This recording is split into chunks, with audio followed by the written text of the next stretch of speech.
Berapa kali Pak? Minimal itu 17 kali. Minimal sehari semalam kita itu memohon kepada Allah untuk ditunjukkan ke jalan yang lurus, dihindarkan dari kesesatan. Itu 17 kali minimal ya. Di bulan Ramadan ini Masya Allah luar biasa, jauh lebih banyak dari itu. 17 kali itu ketika kita menghitung yang wajib, ya kan? Ihdinas siratal mustaqim, siratal ladzina an'amta 'alaihim ghairil maghdubi 'alaihim waladdallin. Itu 17 kali. Karena 17 rakaat, masing-masing rakaat jelas membaca surat Al-Fatihah. Apalagi di bulan Ramadan ditambah dengan sholat tarawih. Berapa rakaat? 13 rakaat dengan iftitahnya. Ya. Dengan iftitahnya 13 rakaat. Belum ditambah dengan sunnah-sunnah yang lain. Sunnah mutlaknya dengan qobliyah ba'diyahnya, tahiyatul masjidnya. Wah, luar biasa. Senantiasa kita memohon kepada Allah Subhanahu wa taala agar supaya ditunjukkan jalan yang lurus. Ya, dikelompokkan dengan orang-orang yang mendapatkan kenikmatan, dijauhkan dari orang-orang yang dimurkai atau disesatkan oleh Allah Subhanahu wa taala. Ini Bapak Ibu, kalau kita sadar betul, Masya Allah, bahwa kita memang membutuhkan jalan terang, ya, membutuhkan petunjuk di dalam menghadapi hidup dan kehidupan kita. Tanpa petunjuk, ya, otomatis kita akan mudah sekali tersesat. Baik, untuk itu mari kita bersama-sama mencoba, ya, mempelajari atau mengambil manfaat dari apa yang disampaikan oleh Bapak kita, yaitu siapa? Kiai Haji Ahmad Dahlan. Beliau memberikan banyak pelajaran kepada kita. Di antaranya ya di dalam bukunya yang diberi judul oleh yang mengarang itu, yaitu pelajaran Kiai Haji Ahmad Dahlan. Jadi sungguhnya ini bukan tulisannya Pak Kiai Ahmad Dahlan, tapi ditulis oleh orang lain yang mengambil pelajaran dari beliau. Ini Bapak Ibu, mari kita bersama-sama berusaha, okay, untuk bisa mengambil manfaat daripada ini. Baik, Bapak Ibu yang rahmat Allah Subhanahu wa taala, yang pertama yang menyebabkan kita tersesat, yang menyebabkan kita tidak berada di jalan yang benar, itu adalah apa? Di dalam buku itu disebutkan karena belum mengerti pada kebenaran, tidak tahu dengan kebenaran, boten ngertos mana yang benar, mana yang salah, mana yang hak, mana yang batil. Karena ketidaktahuan itu maka seseorang itu akan mudah tersesat, mudah disesatkan. Tapi jangan sampai ketika sudah pintar mudah menyesatkan orang. Itu repot. Karena banyak juga ternyata wong pinter malah menyesatkan, gitu kan. Wong pinter minteri wong iya. Nah ini juga tidak benar seperti itu. Nah ini jadi satu hal yang memang harus kita pahami, kita sadari betul. Ketika kita tidak tahu apa-apa, maka pertama gampang dibodoni nang wong iya. Nah ini gampang digeret nang ngene, gampang dipengaruhi oleh apapun. Itu kalau kita tidak punya ilmu pengetahuan, orang ngerti apa-apa, apalagi babagan persoalan agama, persoalan ibadah, persoalan bagaimana kita mengabdikan diri kepada Allah Subhanahu wa taala. Nah, kalau sampai keliru, kalau sampai salah, maka kerugiannya bukan hanya di dunia, tapi dunia dan akhirat. Nauzubillah. Bapak Ibu yang rahmati Allah Subhanahu wa taala, maka di antara konsennya ya di Ahmad Dahlan adalah apa? Mendirikan pendidikan, membangun sebuah dunia pendidikan, ya agar supaya bisa masyarakat Islam ini cerdas, terutama masalah akidahnya, itu terbebas dari yang namanya apa? Takhayul, khurafat, syirik. Nah, ini luar biasa. Ternyata sampai sekarang Bapak Ibu, ya Allah, yang namanya takhayul, khurafat, syirik itu masih merajalela luar biasa. Sampai sekarang ini tantangan kita bersama. Kita harus menyadari itu dan kita harus punya komitmen bersama-sama untuk ayo selamat bareng-bareng dunia akhirat. Nek dijak selamat bareng-bareng dunia akhirat kira-kira gelem apa? Kadang-kadang akhirnya sih orang gelem. Nah ini insyaallah yang hadir di sini insyaallah tidak akan menolak, pasti siap insyaallah. Nah ini Bapak Ibu, ada orang dijak ayo selamat bareng dunia akhirat. Asik, kok diisi. Menguntungkan apa enggak kira-kira? Nah ini Masya Allah. Bapak Ibu yang rahmati Allah Subhanahu Wa Taala. Jadi Bapak kita, Bapak Kiai Haji Ahmad Dahlan itu mengajak kita ayo bersama-sama selamat dunia akhirat. Apalagi masalah akidah, masalah kesyirikan ini luar biasa. Yang terjadi pada saat itu, pada saat siapa? Kiai Haji Ahmad Dahlan masih hidup sampai sekarang, ya namanya kesyirikan luar biasa. Ini luar biasa. Terjadi di berbagai daerah dan juga berbagai persoalan. Ini Bapak Ibu. Kadang-kadang orang bangun rumah masih ngitung-ngitung dan sebagainya. Masih harus disuguhi apa nang bubur misalnya. Disuguhi apa kan? Ya kayak gue lah. Ya Allah. Golek mulai bangun dihitung. Dia kudu swasta kliwon. Ya Allah. Kudu bangunnya setelah didisit. Ini. Dan yang lebih berat lagi itu kan ketika kita berhadapan dengan yang namanya budaya, tradisi.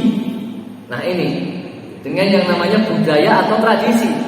Banyak orang yang nggak ngerti apa-apa sehingga ikut saja, ini persoalannya.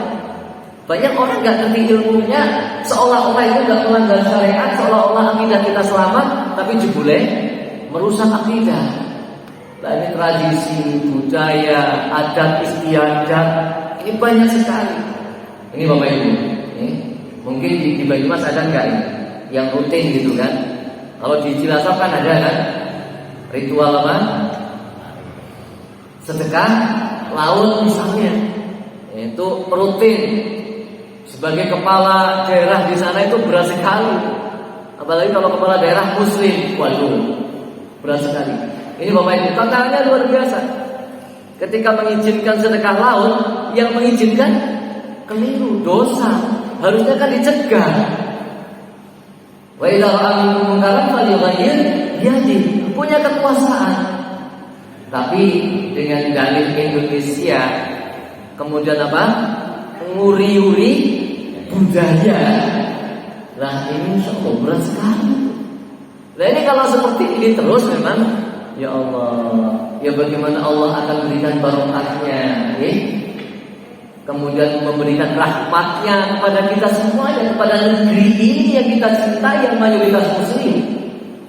Ternyata belum bisa membersihkan diri dari takhayul, khurafat, syirik. Ya Allah, luar biasa ini Bapak Ibu. Ini pertama, ya. Dan itu ketika yang melakukan itu ternyata orang-orang yang memiliki pengaruh dan orang-orang awam yang tidak ngerti apa-apa, memang tidak punya ilmu, maka akan gampang sekali terbawa, manut katanya. Jadi misalnya ditariki urunan, ayo acara ini dan itu yang ternyata acaranya adalah merusak akidah misalnya. Wah ini akan gampang saja dia ikut berpartisipasi. Padahal turunan baik dalam hal yang seperti itu juga termasuk melakukan perbuatan itu sendiri. Nah ini Bapak Ibu, ya. Jadi pertama memang ya karena belum mengerti pada kebenaran. Belum mengerti kebenaran itu seperti apa? Mari kita lihat di dalam Al-Quran surat Al-Anbiya Bapak Ibu, ya. Ayat berapa? 24. A'udzubillahi minasyaitonir rajim. Abittakhudhu min dunihi alihah qul hatu burhanakum hadha dzikru man ma'iya wa dzikru man qabli bal aktsaruhum la ya'lamuna al-haqqa fahum mu'ridun. Apakah mereka mengambil Tuhan-Tuhan selain Allah? Katakanlah, tunjukkanlah hujahmu wahai Nabi, yaitu apa? Al-Quran. Al-Quran ini adalah peringatan bagi orang-orang yang bersamaku dan peringatan bagi orang-orang yang sebelumku. Sebenarnya kebanyakan mereka tidak mengetahui yang hak. Ini, jadi sebenarnya kebanyakan dari orang-orang itu tidak mengetahui yang hak. Oleh karena itu mereka tersesat. Oleh karena itu mereka berpaling dari kebenaran. Ini Bapak Ibu. Dan kebenaran itu ternyata dalam ayat ini itu disebutkan apa? Sumber kebenaran itu adalah Al-Quranul Karim. Ini Bapak Ibu. Jadi Allah Subhanahu wa taala menurunkan al-haq, maksudnya adalah Al-Quranul Karim. Al-Quran. Bapak Ibu yang rahmati Allah Subhanahu wa taala. Jelas nih, banyak sekali ayatnya yang menunjukkan betapa luar biasanya Al-Quran. Betapa manfaatnya Al-Quran itu luar biasa. Ini banyak sekali. Oleh karena itu, barang siapa yang menjauhi dari peringatan Allah dari Al-Quran itu, maka dia akan sesat dengan kesesatan yang nyata. Tidak mengetahuinya kita dengan Al-Quran, maka sungguhnya kita tidak mengetahui petunjuk Allah Subhanahu wa ta'ala. Oleh karena itu bagaimana caranya Bapak Ibu mengatasi itu? Adakan kajian tafsir Al-Quran secara rutin, dengan sungguh-sungguh, dengan penuh berharap kepada Allah Subhanahu wa ta'ala mendapatkan petunjuk dari Allah Subhanahu wa ta'ala. Ketika panjenengan belajar Al-Quran tidak boleh main-main, betenan saleh.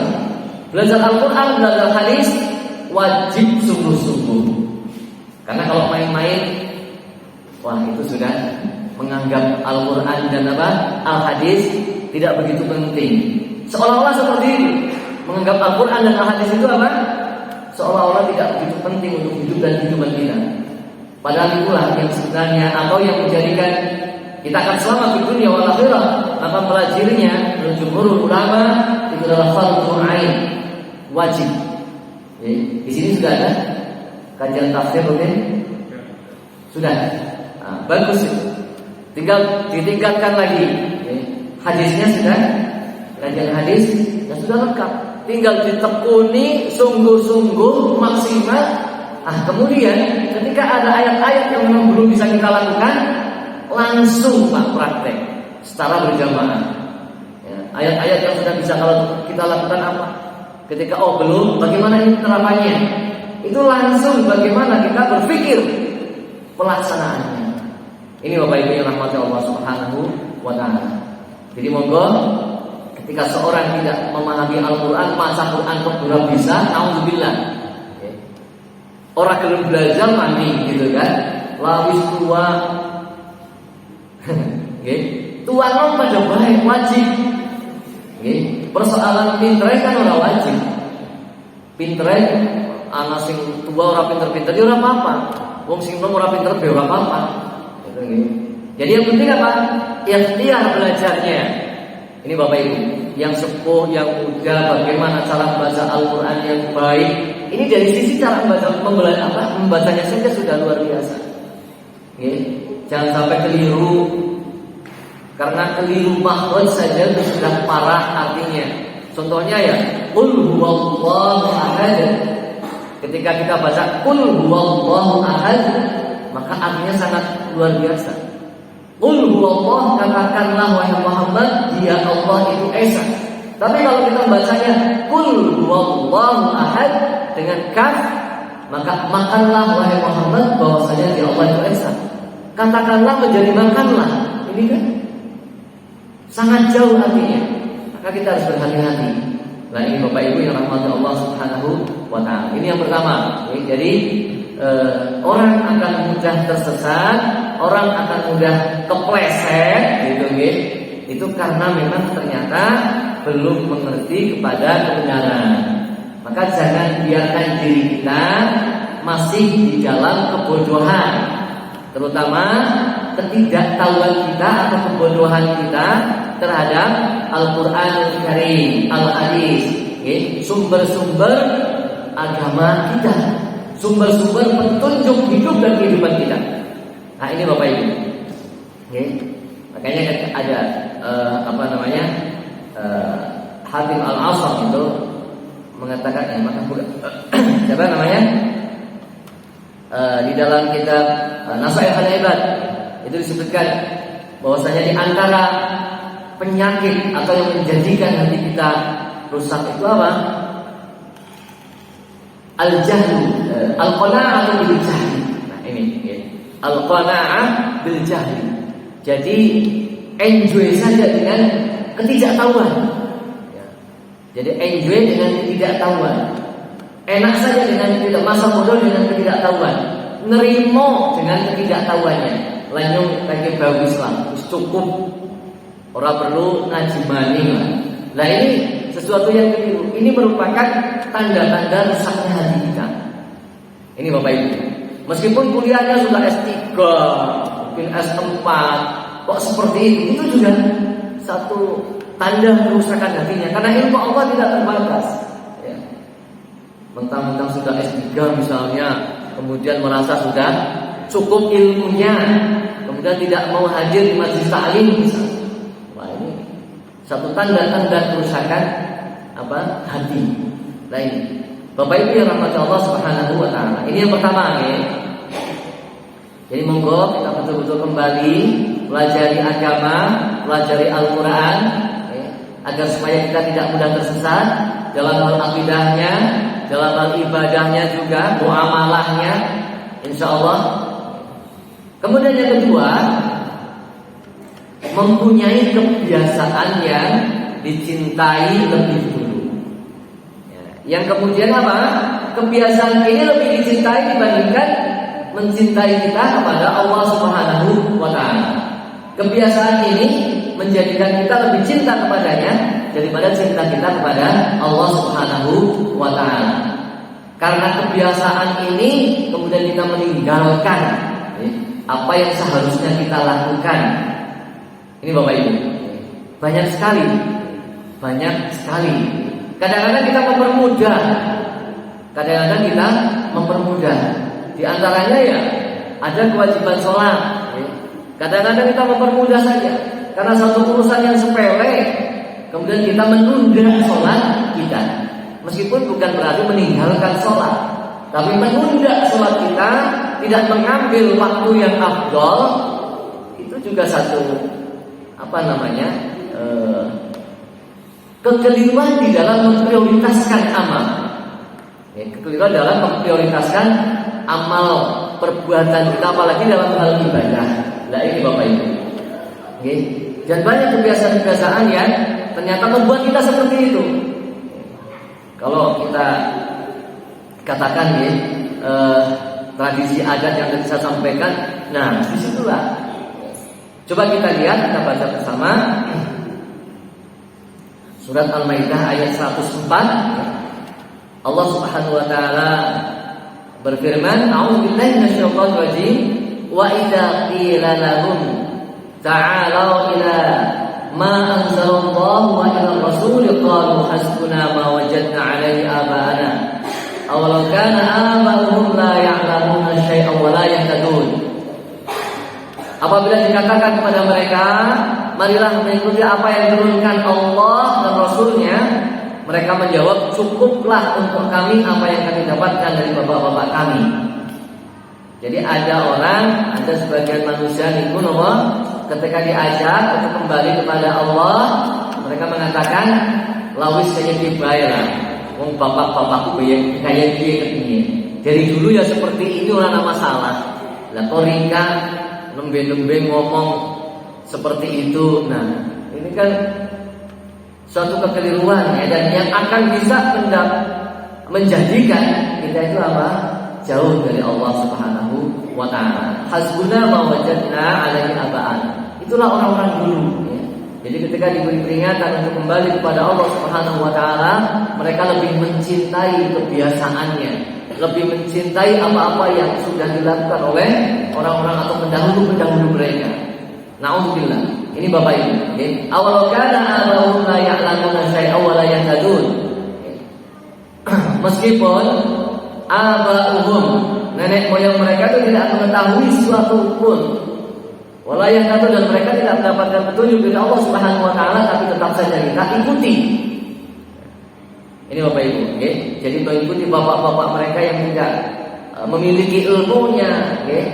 Yang tidak mendapatkan petunjuk dari Allah Subhanahu wa taala. Ini akan membawa kita kepada kesesatan yang lebih jauh. Nauzubillah. Ini jadi punya kebiasaan yang dicintai lebih dulu daripada syariat Allah Subhanahu wa taala. Kita bisa muhasabah, introspeksi diri kita. Bukan hanya hal-hal yang besar, tapi kadang-kadang ada hal-hal yang kecil yang kadang-kadang kita lebih mencintainya, lebih mendahulukannya dibandingkan kita mendahulukan urusan kita dengan Allah Subhanahu wa taala. Ini Bapak Ibu. Yang kedua. Kemudian yang ketiga adalah enggan mencari ilmu. Jadi malas golek ilmu, malas menghadiri majelis ta'lim, malas belajar. Dalam rangka apa? Untuk mencari kebenaran. Dan ya ketika belajar tidak sungguh-sungguh, ketika menghadiri majelis taklim tidak sungguh-sungguh untuk berniat mencari ilmu agar supaya lebih dekat dengan Allah, agar supaya lebih baik lagi di dalam beribadah kepada Allah Subhanahu wa taala. Kadang banyak orang mencari ilmu ternyata pertama ada golek ilmu pun golek ijazah. Ternyata tujuannya golek dunia, biar bisa naik pangkat, biar bisa golongannya naik. Ada nggak kira-kira Pak? Ada apa banyak? Ini Bapak Ibu, orang mulia tujuannya mengapa? Dari awal ya Allah. Makanya anak-anak kita mau Bapak diluruskan niatnya, luruskan niatnya betul-betul. Aja malah Bapak kadang-kadang malah Bapak sing khawatir. Lah kok nek sekolah anak-anak dadi apa ngemben? Ya Allah. Ini Bapak Ibu. Yang sering begitu kan? Anaknya kadang-kadang enggak berpikir, tapi Bapak kasih khawatir. Kayak komen jadi kiye. Apa? Ininya, orientasinya keduniaan.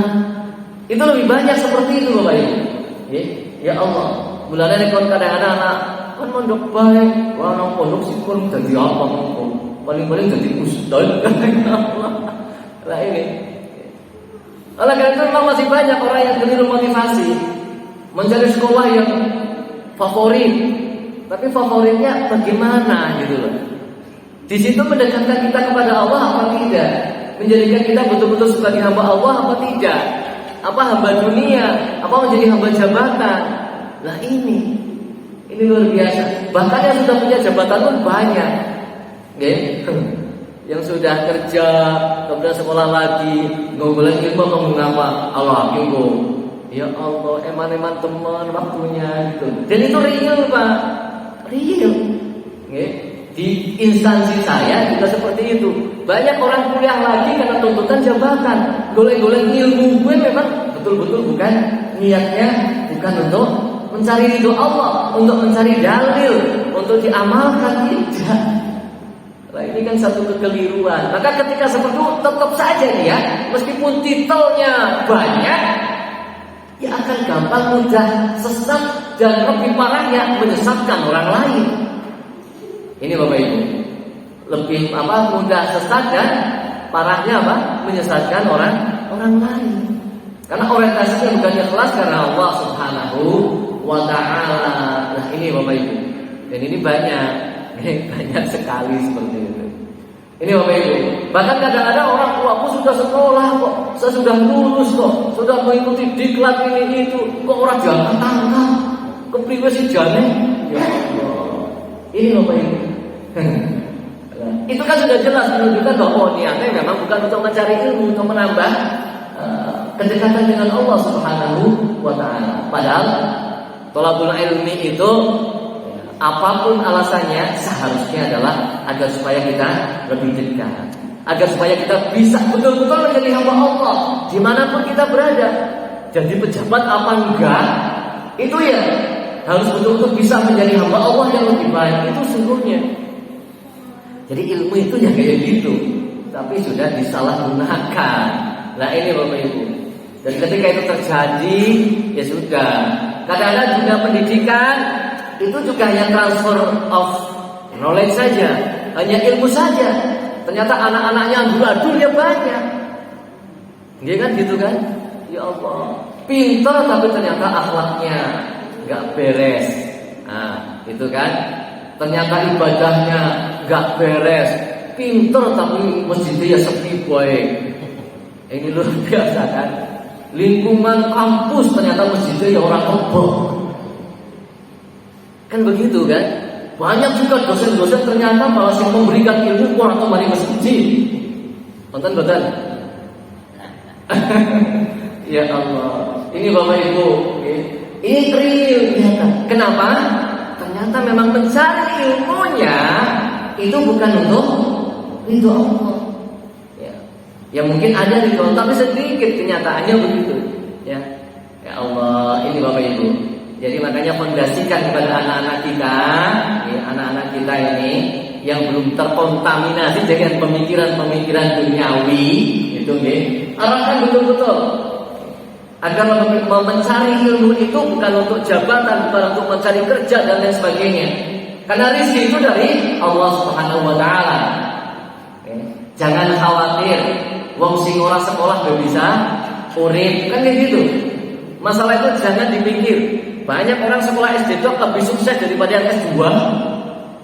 Ada juragan buah ternyata tamatnya hanya SD.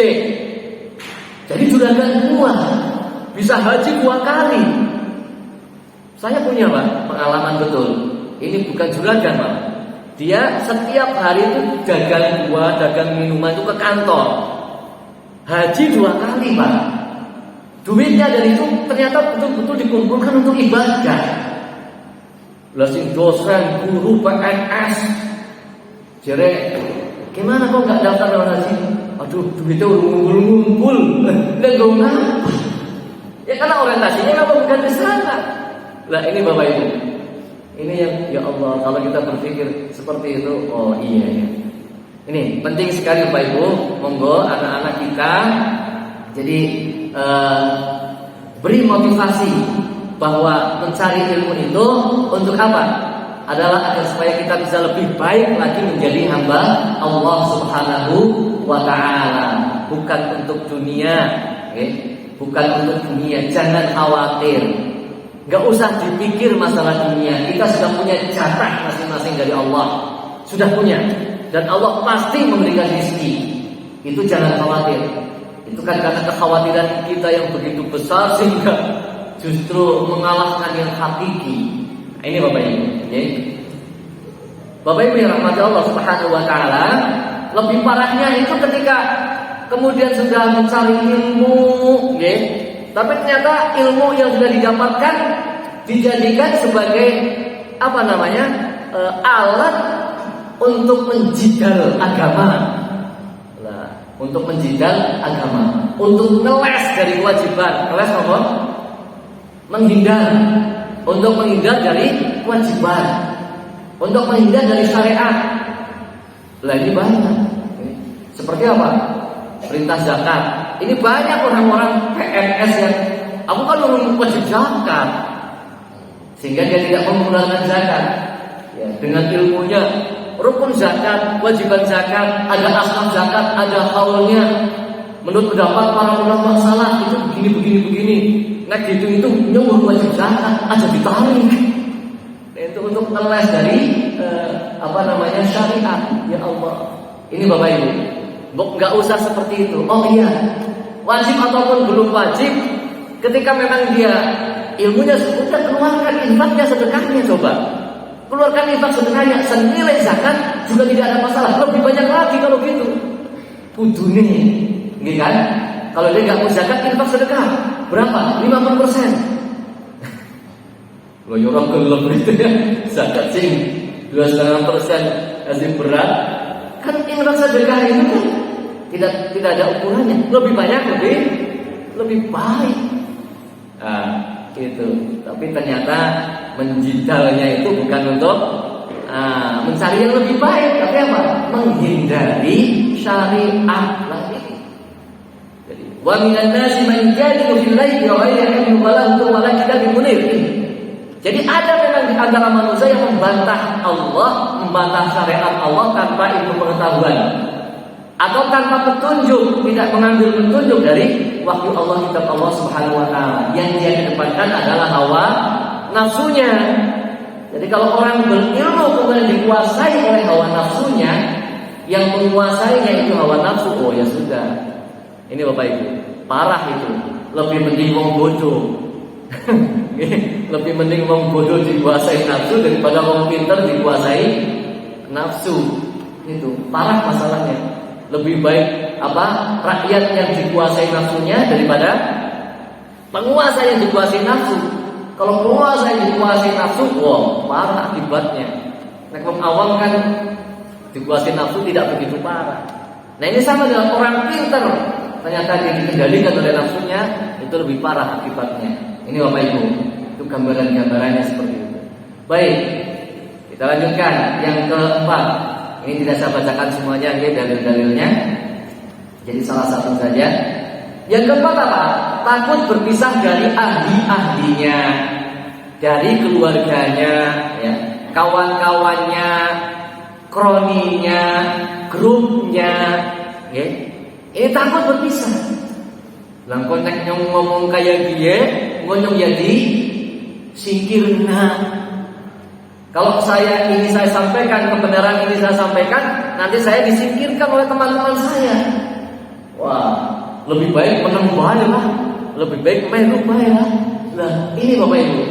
Jadi rasa takut di dalam diri kita, takut berpisah dengan keluarga, misalnya ada kekeliruan, takut dengan berpisah dengan kelompok, takut berpisah dengan kroni dan sebagainya, grup dan sebagainya. Itu ketakutan seperti itu akan mudah membawa kita kepada kesesatan. Itu tadi ya. Dalam satu grup ternyata di situ ada kemaksiatan misalnya. Lah kita nggak berani, aduh nek ngomong malah aku kok aja sok suci kowe. Emangnya lu nggak punya dosa apa gitu? Ya Allah, ini Bapak Ibu, memang ya qaulul haq 'inda sultanin jahil itu lebih berat. Mengatakan yang hak kepada pemimpin yang dosa itu, waduh, berat sekali itu. Itu namanya jihad ya. Jihad yang besar di antaranya yaitu mengatakan yang hak, menyampaikan kebenaran kepada pemimpin yang melakukan perbuatan dosa. Nah, ini Bapak Ibu, ya, itu berat. Nah, kalau kita sampai takut, misalnya kita bekerja di sebuah instansi, di situ ada kemaksiatan, ada pelanggaran, kemudian kita nggak mau menyampaikan, bahkan mengiyakan kata pimpinan karena khawatir nek nyong ngomong, nek nyong ora gelem lakoni kok bakal dilempar sana, lempar sini, ya orang bakal naik jabatannya dan sebagainya. Nah itulah, maka dia akan terbawa kepada kesesatan orang lain. Ini Bapak Ibu, ya. Jadi banyak itu juga contohnya, banyak itu yang terjadi seperti itu. Ini ya, di dalam Al-Quran surat Al-Baqarah ayat 14. Wa idza laqul ladina amanu qalu amanna wa idza qalu ila syayatin qalu inna ma'akum innama nahnu mustahzi'un. Jadi ini, okay. Jadi gambarannya seperti orang-orang munafik, okay. Ngumpul kalau orang Islam yang ngakunya Islam, biar tidak disingkirkan oleh orang Islam. Ketika ngumpul kalau orang kafir yang mengatakan aku ya pada baik karo kowe. Nah, agar supaya apa? Ya tidak disingkirkan juga. Karena khawatir disingkirkan. Kalau ngomong dengan orang Islam, ngomong bahwa dia tidak beriman, otomatis akan disingkirkan. Kalau kemudian dengan orang kafir ngomong bahwa saya sudah beriman, ya sama. Nah ini, mereka seperti itu. Ini Bapak Ibu, maka jangan sampai ini masuk kepada kita Bapak Ibu, okay? Nah, karena kebenaran resikonya memang ada. Nah, jangan takut resiko dari kebenaran. Baik, yang terakhir mana ini? Nah, tidak berani menjalankan kebenaran. Nah ini masih ada kaitannya dengan yang keempat, ya. Jadi tidak berani menjalankan kebenaran, orang wani, yaitu bisa jadi memang karena nomor 4 karena takut, ya, dikucilkan, ya, takut dipisahkan, ya. Atau mungkin karena takut mati, takut sakit, ya, takut sengsara di dunia. Nah, ini luar biasa. Sebagai dalil diantaranya itu adalah surat Muhammad ayat 20, yang pada ayat ini itu Allah menjelaskan, memberikan contoh bagaimana orang-orang munafik itu, ya, sebagian orang yang mengaku Islam pada saat itu, ketika diberikan perintah kepada mereka suatu perintah yang dahsyat, yaitu apa? Perintah perang. Wajah mereka itu pucat. Wajah mereka apa? Pucat seperti mau pingsan. Mendengar apa? Perintah Allah yang dahsyat, perintah perang. Kutiba alaikumul qital wa huwa kurhul lakum. Misalnya seperti itu, ya. Jadi diwajibkan kepada kamu sekalian berperang, dan berperang itu memang sesuatu yang tidak kamu sukai. Tapi ini perintah Allah. Semua orang kayaknya orang senang perang, kan? Tapi dalam kondisi-kondisi tertentu kita diserang, ya. Dalam ayat-ayat perang kan begitu sungguhnya. Ketika kita diserang itu wajibnya. Wa in qataluukum faqtuluhum. Ketika mereka menyerang kamu sedang perangi mereka.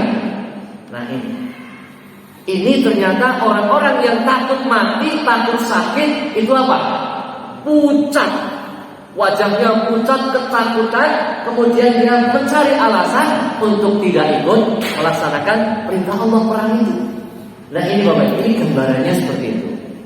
Jadi sungguhnya resikonya memang luar biasa menjalankan syariat, ya. Insya Allah saat ini kita tidak diperintahkan untuk perang, gitu kan? Ya, kita perangnya melawan hawa nafsu, melawan adat kebiasaan, gitu kan? Melawan fitnah, khurafat, tahayul, gitu kan? Nah ini bagaimana sikap kita? Ya harus tegas, harus tegas, tapi bil hikmah, gitu loh. Okay? Tegas tapi bil hikmah. Ya, harus tegas. Ada ini apa namanya tahayul, ini khurafat, ini syirik. Itu peperangan kita, okay? Melawan itu semuanya, tapi bil hikmah wal mau'izah hasanah. Mohon maaf, saya tidak bisa ikut. Seperti itu. Harus berani. Ya. Resikonya bagaimana? Allah, ya, yang akan menjaga kita semuanya. Ini Bapak Ibu, ya, banyak sekali yang memang harus kita kuatkan. Ya. Ini yang terakhir Bapak Ibu, ya, kayaknya pas nih jam. Ya tepas 6 maksudnya. Jam 6 kurang seperempat, kan 45 menit toh? Ya, tepasakan. Itu yang terakhir. Maka jadilah orang berani, Pak. Aja berani yang lain, tapi berani mengatakan yang hak. Qulil haqqa wa kana murran. Katakan yang hak meskipun pahit memang. Dimanapun kapanpun kita berada, akan tapi tetap berkata yang hak juga dengan harus dengan yang benar, okay? Harus dengan yang benar. Orang waton ngomong istilahnya gitu, tidak waton ngomong. Dia juga dengan adab-adab menyampaikan kebenaran itu sendiri. Saya kira itu Bapak Ibu yang saya sampaikan. Jadi monggo kita renungkan bersama-sama 5 hal ini, pelajaran dari Bapak kita Haji Ahmad Dahlan, ya. Mudah-mudahan kita bisa menghindarinya, berusaha sekuat mungkin untuk terus menambah ilmu kita tentang Al-Quran, tentang syariat-syariat Allah Subhanahu wa Ta'ala, tentunya dalam rangka mendekatkan diri kepada Allah Subhanahu wa Ta'ala. Dan marilah kita hilangkan semua kebiasaan-kebiasaan kita yang menjauhkan kita dari Allah Subhanahu wa Ta'ala. Semua kebiasaan, semua apapun yang ternyata menjauhkan kita dari Allah Subhanahu wa Ta'ala, mari kita minimalisir, mari kita tinggalkan. Dan marilah kita terus semangat mencari ilmu, juga niat ikhlas untuk bisa menjadi hamba Allah yang lebih baik, bukan untuk dunia dan bukan untuk jabatan ataupun yang lain-lainnya. Yang keempat, ya, Jangan sampai kita takut berpisah dari apapun. Sekiranya kebersamaan kita dengan mereka itu menjauhkan kita dari Allah Subhanahu wa taala, menjadikan kita tersesat dari jalan Allah Subhanahu wa taala. Maka siapapun yang membuat kita tersesat dari jalan Allah Subhanahu wa taala, siapapun yang membuat kita maksiat berdosa kepada Allah Subhanahu wa taala, seharusnya kita tinggalkan. Nah, kemudian yang kelima, monggo tingkatkan keberanian kita untuk berkata benar, bertindak benar, dan berlaku benar. Nah, ini bersikap benar. Mudah-mudahan Allah meridhoi kita semuanya, membimbing kita semuanya, menjaga kita semuanya, dan selalu memberikan hidayah kepada kita semuanya. Amin amin ya rabbal alamin. Kurang lebihnya mohon maaf yang sebesar-besarnya. Wallahu a'lam bishawab. Billahi taufiq wal hidayah. Assalamualaikum warahmatullahi wabarakatuh.